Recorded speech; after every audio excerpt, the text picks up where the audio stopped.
And we hope you have a good time, have some fun, have some laughs, and most of all, when you go home, we hope you enjoyed that you were here. And Mom, we're here to honor you on your 90th birthday.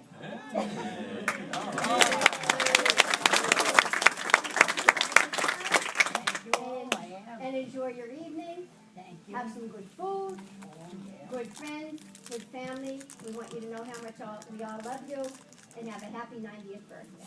Thank you very much. And now we'll have a few words from your son. That is a few.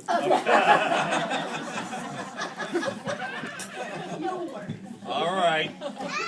Well, first of all, I'd like to thank Betsy and her committee for putting this together. You know, there have been times in the past where Betsy really has been underappreciated. Take, for instance, when I was in 9th grade. We had a Latin project that was due, and the night before it was due, I went down the basement, found my old Hopalong Cassidy pony, brought it up. My dad got a piece of wood, we glued it on the wood, we got a broomstick, cut it in 4 pieces, put the broomstick underneath, we put varnish on it. Next day I turned it in, and what did I get, Bets? An A. Now, 4 years later, our Betsy goes down the basement, day before her project is due, brings it up, dusts it off, Dan puts on a new coat of varnish, varnish dries, Betsy takes it in the next day, and what did you get, Bets? A C. So, with that in mind, Betsy, please stand up and be recognized for all that you've done and for all the good work you do for helping take care of your mother. Without you, wouldn't be able to do it.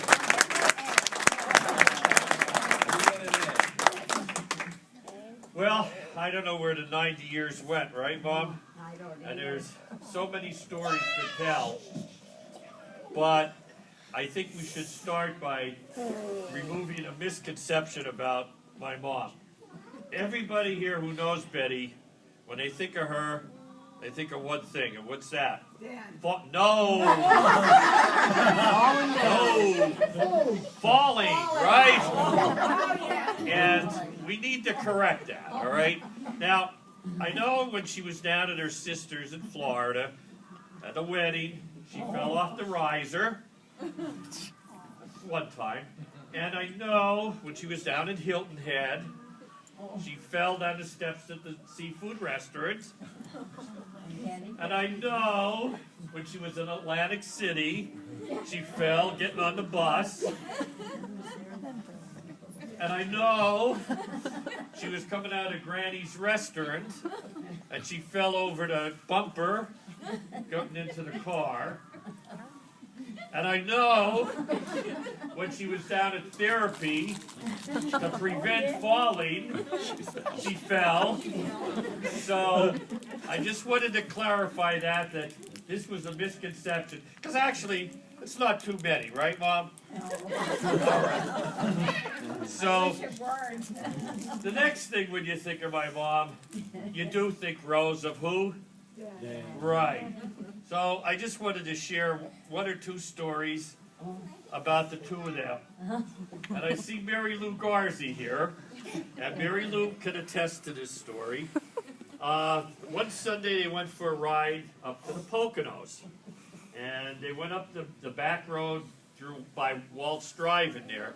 And if anybody ever went up that way, they know it's pretty narrow and not too many places to pass. Well, if anybody knows my dad, they remember he wasn't a very fast driver. So they're going along there, and he's oblivious to everything. And cars start to pass. And the people in the car start honking the horn, making a fist, yelling out the window, and excuse me, Pastor, showing the finger. Now, my dad wasn't aware of any of this going on, of course. So, I guess what, Mary Lou? About 10 cars went by, honking and everything. Finally, Betty says, Dan. Oh, Dan said, excuse me. Boy, oh boy, a lot of these people must know us. They're all honking and waving at us. Betty says, Dan, I don't think they know us. You better pull over.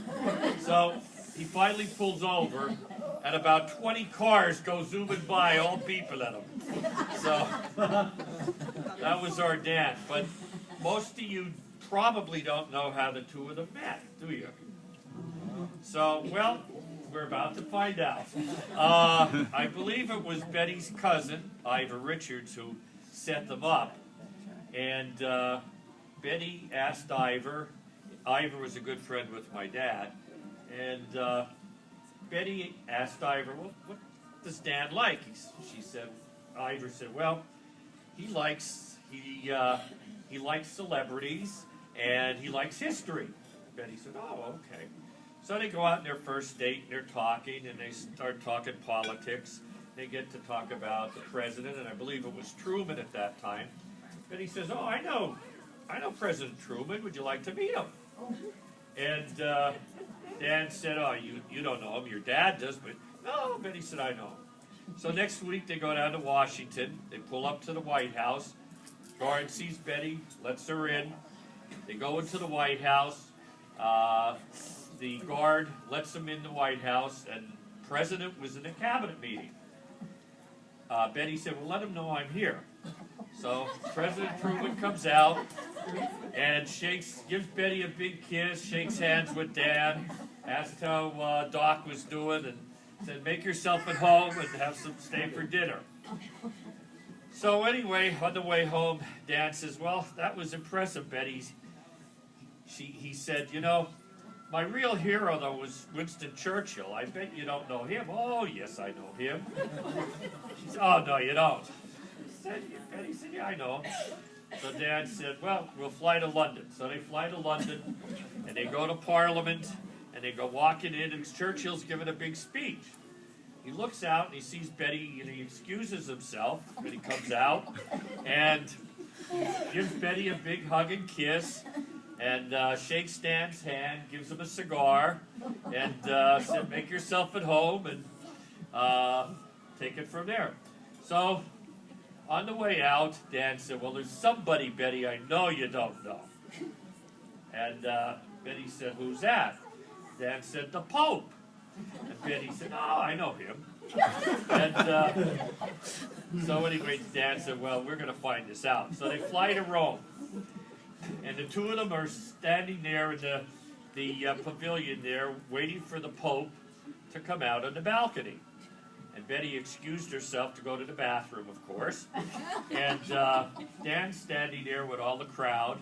And next thing you know, the Pope comes out on the balcony, and there's Betty up there with them.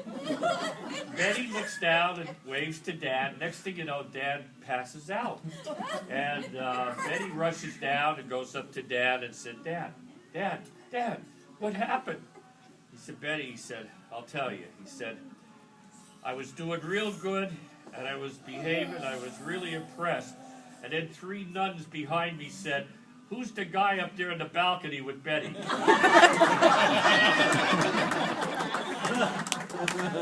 So, Bob, we love you. As Betsy said, have a good time. And happy to share some of your husband's stories with you. And folks, enjoy your meal, and we'll chat after. We have to sing happy birthday to our guest here. So if everybody would please join in. Are we ready? Wait. Oh boy. Thank you, Tommy. I hope there's not 90 on there. There is. Noah said that was a 90. He said, 90.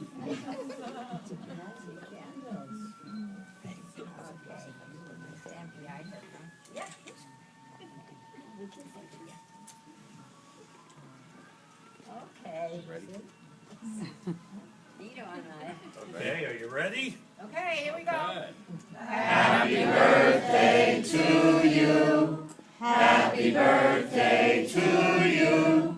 Happy birthday, dear Benny. Happy birthday to you. Thank you. No gray hair. 8 years ago. 90.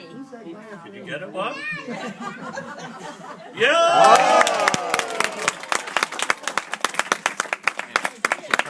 I like that guy did on that commercial. Remember? See that commercial? It's a Hallmark? Yeah, I think the guy was having his 90th birthday, and he turned the 9 around and made it a 6. And the one lady says something like, "Don't worry, we all know." That is very nice. Thank you, my 2 children. All right. And you can tell your dad's stories pretty good.